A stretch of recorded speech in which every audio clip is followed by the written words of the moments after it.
Hi everyone, Natasha here, and around my home today I am in my dining room. Welcome to my dining room. It is a nice sunny spring day outside. We got some cold temps the last few mornings, so we had a chance of frost, but it is sunny and warm today, and it feels like things will soon be turning green everywhere. Lots of flowers getting ready to bloom. And as you can tell, this video is coming to you after the start of April, so happy April. And I'm here actually to get ready to share with you the very minimal setup that I did in my Unbound planner for 2021 for the month of April. As I mentioned in some of my other videos in March, I had a family health crisis happen in the middle of March. Everyone's doing fine now, and we're all sort of settling back into regular life, but it was enough to just make me step back from my planner, and I didn't really feel like I needed to do a lot of decorating for April. We're still just sort of taking things day by day, and I'm using my Unbound planner for lists and a few notes, but I'm not doing a ton of planning at the moment.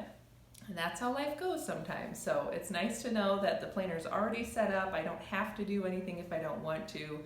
And my weeks and my months are all still laid out, ready to go for whenever I need it. So without further ado, let me share with you the very minimal April 2021 planner setup in my Unbound planner.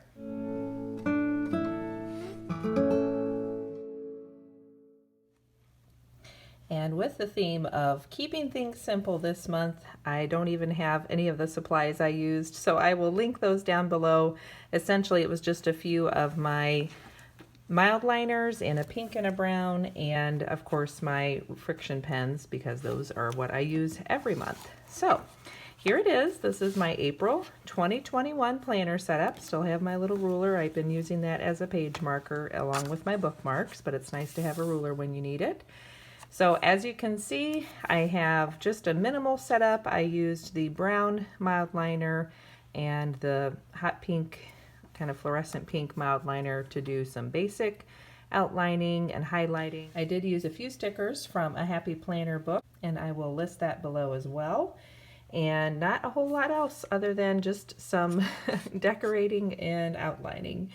And then as we turn the page into the rest of the monthly setup, I did go ahead and add the Louise Hay Colors and Numbers monthly information. So for me, the month of April is an 8 month, which is about achievement and successful business and prosperity. So that's exciting to see, and hopefully that will all come to pass. And other than that, I just did some highlighting. Again, nothing really fancy. I did a few stickers from the Happy Planner sticker book, and that's it. And I go into the rest of April with nothing laid out, nothing set up, and that's okay. I'm actually feeling just fine about using the planner as it is without all the decorating.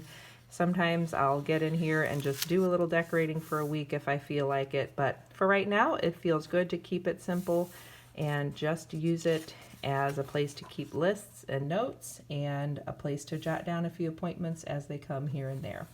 So hopefully this finds you doing well. I know I've talked to quite a few people who have said the month of March was kind of a doozy, and we're all ready for April to settle down, for spring to be here, and for life to get back to whatever normal is these days. So thanks for joining me. If you have any questions, jot them in the comment section down below, and I will do my best to answer them. Other than that, I hope you're doing fine and well. I look forward to seeing you in my next video, and have a great one. Bye-bye.